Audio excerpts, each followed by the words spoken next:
بسم اللہ الرحمن الرحیم۔ تمام ناظرین کو روحیل وائس چینل میں دل کی گہرائیوں سے خوش آمدید اور محبتوں بھرا السلام علیکم۔ ناظرین اگرامی، آج کا ہمارا موضوع مسلمان جنات کی نماز جنازہ۔ یہ واقعہ پاکستان آزاد ہونے کے کچھ سال بعد کا واقعہ ہے۔ یہ واقعہ ضلع بھکر کے گاؤں میں پیش آیا۔ ویسے تو ہم میں سے کوئی بھی جنات کے وجود سے انکار نہیں کر سکتا۔ بلا شبہ قرآن پاک میں جنات کے وجود کی واضح نشانیاں موجود ہیں، تاہم اللہ تعالیٰ نے انہیں انسان کی پیدائش سے قبل جنات کو اس دنیا سے پردہ دے دیا تھا، لیکن پھر بھی ہم میں سے اکثر کا بالواسطہ یا بلا واسطہ کسی نہ کسی طرح جنات سے واسطہ پڑا ہے، اور ماننے والے ان باتوں پر یقین بھی رکھتے ہیں۔ آج کا ہمارا موضوع آپ سبھی کی بہت سراہی جانے والی ہماری پراسرار واقعات کی سیریز کا ہے، جس میں ہم ہمارے ارد گرد رونما ہونے والے ایسے حیرت انگیز واقعات پیش کرتے ہیں جن کو سن کر نہ صرف حیرت ہوتی ہے بلکہ ہمارا ایمان بھی بلند ہوتا ہے۔ آج کا واقعہ ایک پرانے رسالے سے لیا گیا ہے، نہایت ہی ایمان افروز تھا، لہٰذا ہم نے اسے بھی اپنے قارئین کے ساتھ شیئر کرنا مناسب سمجھا۔ حاجی صاحب جو کہ گاؤں میں نئے تھے، وہ پاکستان بننے سے پہلے دور ایک پرانے قصبے میں رہا کرتے تھے، لیکن اب وہ بھکر کے گاؤں میں آ کر آباد ہو گئے۔ وہ اس گاؤں کی مسجد میں امام تھے۔ گاؤں کے اکا دکا لوگ پڑھے لکھے تھے، ورنہ زیادہ تر لوگ صرف قرآن پاک پڑھے ہوئے تھے۔ حاجی صاحب جو کہ غیر معمولی طور پر دینی علوم پر دسترس رکھتے تھے، یہی وجہ تھی کہ لوگ حاجی صاحب کی دینی معلومات اور درس و تدریس سے نہایت مستفید ہوتے۔ جب بھی موقع ملتا حاجی صاحب سے اسلامی واقعات اور انبیاء کی حیات مبارکہ کے قصے سنتے۔ اس لیے گاؤں والے اپنے بچوں کو حاجی صاحب کے پاس قرآن کی تعلیم کے ساتھ ساتھ لکھنا پڑھنا سیکھنے اور ان کی دینی اصلاح کے لیے انہیں مسجد میں بھیجا کرتے۔ گاؤں کے عین بیچوں بیچ ایک پرانا درخت تھا، آس پاس سبزہ اور ہریالی تھی، جہاں گاؤں کے لوگ اپنے مال مویشیوں کو چرنے کے لیے چھوڑ کر سبھی مرد حضرات اس پرانے درخت کے سائے میں بیٹھ جایا کرتے۔ امام صاحب کی بھی کچھ بکریاں تھیں، جب وہ انہیں چرانے وہاں آتے تو سبھی لوگ ان سے اسلامی قصے سنتے اور اپنی معلومات میں اضافہ کرتے۔ حاجی صاحب ایک نہایت سادہ اور نیک سیرت انسان تھے۔ انہیں اپنی اس غیر معمولی حیثیت پر کبھی تکبر نہ ہوا۔ یہی سبب تھا کہ کوئی بھی کہیں سے بھی اور کسی بھی وقت انہیں کسی کا جنازہ پڑھنے کے لیے بلواتے تو وہ بنا کسی بات پر اعتراض کیے ان کے ہمراہ چلے جاتے، چاہے کسی دوسرے گاؤں جانا پڑ جاتا۔ موسم سرما کی ایک سرد رات تھی، ہوا بے حد ٹھنڈی تھی۔ عشاء کی نماز سے فارغ ہو کر حاجی صاحب کے گھر کے دروازے پر کسی نے دستک دی۔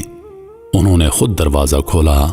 سامنے سفید داڑھی والے لباس میں ملبوس نورانی صورت والے 3 شخص کھڑے تھے۔ دروازہ کھلتے ہی ان میں سے ایک آدمی نے احترام کے ساتھ سلام کیا اور بنا روکے کہنے لگا، کیا یہی امام حاجی قدرت اللہ صاحب کا گھر ہے؟ امام صاحب نے جواب دیا، جی ہاں فرمائیے، میں حاجی قدرت اللہ ہوں۔ وہ پہلے والا شخص دوبارہ بولا، بات دراصل یہ ہے کہ حضرت میرے بھائی کا انتقال ہو گیا ہے اور میں آپ سے اس کی نماز جنازہ پڑھانے کی درخواست کرنے آیا ہوں۔ وہ آپ کی دینی علوم پر دسترس کی وجہ سے آپ کو بہت پسند کرتے تھے، اور ان کی یہ خواہش تھی کہ اگر ان کا انتقال آپ کی زندگی میں ہو جائے تو آپ ان کا نماز جنازہ پڑھائیں گے، اسی لیے ہم آپ کو لینے آئے ہیں۔ میت بالکل تیار ہے، سب صفے باندھے آپ کے منتظر ہیں، چلیے ہم آپ کو اپنے ساتھ لیے چلتے ہیں۔ حاجی صاحب بولے، کیا میں ان کو جانتا ہوں یا وہ پہلے مجھ سے مل چکے ہیں؟ اس شخص نے جواب دیا کہ میرے بھائی آپ کو پرانے گھر میں اکثر سنا کرتے تھے، تبھی سے وہ آپ کو عزیز رکھتے تھے۔ حاجی صاحب ان کی غیر معمولی حرکات و سکنات سے کچھ عجیب سا محسوس کر رہے تھے، کیونکہ سامنے والا شخص بنا پلکیں جھکائے ان سے بات کر رہا تھا، جبکہ باقی دونوں افراد اس کے دائیں بائیں ہاتھ باندھے خاموش کھڑے تھے اور حاجی صاحب کو مسلسل دیکھ رہے تھے۔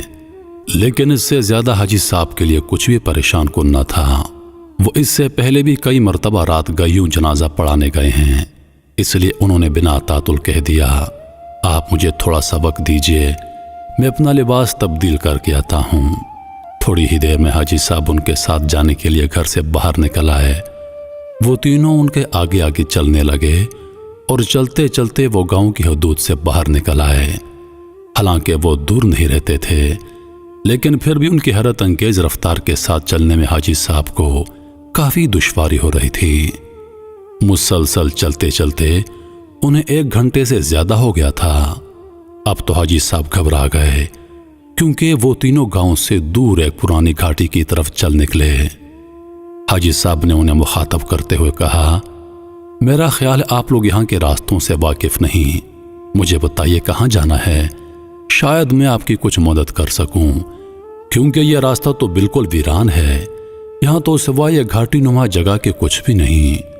وہ پہلے والا شخص اچانک بولا، اے آدم ذات گھبراؤ نہیں، ہم بالکل صحیح سمت جا رہے ہیں۔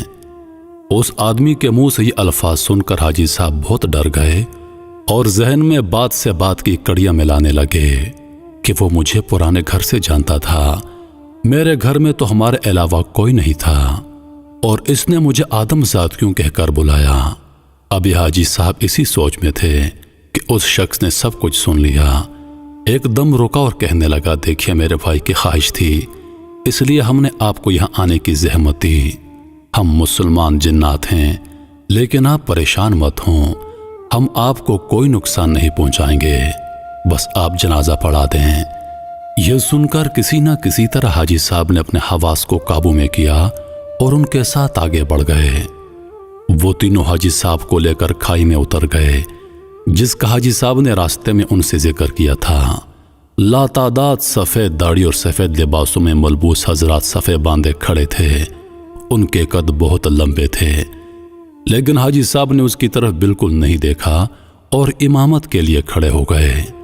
جنازہ پڑھانے کے بعد حاجی صاحب جانے کے لیے پلٹے تو وہ شخص جو ان کو وہاں لایا تھا ان کے سامنے آ کر کھڑا ہو گیا اور کہنے لگا، میں آپ کا بہت شکر گزار ہوں کہ آپ میرے بھائی کی خواہش کی تکمیل کے لیے ہمارے ساتھ تشریف لائے۔ حاجی صاحب کا مارے خوف کے برا حال تھا۔ اس شخص نے جیب سے چند کوئلے نکالے، حاجی صاحب کو دیے اور کہنے لگے، ہم نے بہت دور جانا ہے، لیجئے یہ ہماری طرف سے آپ کے لیے ہدیہ ہیں، ہم نے بہت دور جانا ہے۔ حاجی صاحب نے گھبراہٹ میں چھوٹا سا کوئلہ اٹھا لیا۔ وہ بولے، حاجی صاحب ہم نے بہت دور جانا ہے، حاجی صاحب اب آپ جا سکتے ہیں، اور گھر کے لیے چل دیے۔ انہیں اپنے پیچھے سے خدا حافظ کہنے کی آواز آئی۔ حاجی صاحب نے پلٹ کر دیکھا تو وہاں سب کے سب غائب تھے۔ اس قدر سردی میں حاجی صاحب پسینے سے شرابور تھے، لیکن اب خود کو سنسان جگہ اکیلا پا کر وہ اپنے حواس پر قابو نہ رکھ سکے اور بے ہوش ہو کر زمین پر گر پڑے۔ جب انہیں ہوش آیا تو وہ اپنے گھر میں موجود تھے۔ ان کی اہلیہ نے بتایا کہ آپ اس رات غالباً گھر کے دروازے پر بے ہوش ہو کر گر پڑے تھے، ہم آپ کو اٹھا کر اندر لے آئے۔ 3 دن سے آپ شدید بخار میں مبتلا ہیں اور آج آپ کو ہوش آیا ہے۔ حاجی صاحب حیران و پریشان تھے کہ میں وہیں بے ہوش ہو گیا تھا، پھر میں گھر تک کیسے آ گیا؟ انہوں نے اس رات کا سارا واقعہ اپنے اہل خانہ کو سنایا۔ سبھی اس غیر معمولی واقعے سے حیران تھے۔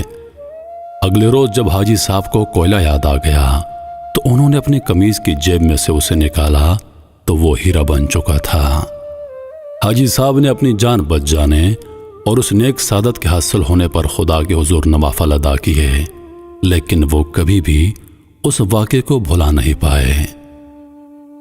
اس رسالے میں یہ واقعہ ان کے گاؤں کے ایک شخص نے تحریر کیا تھا۔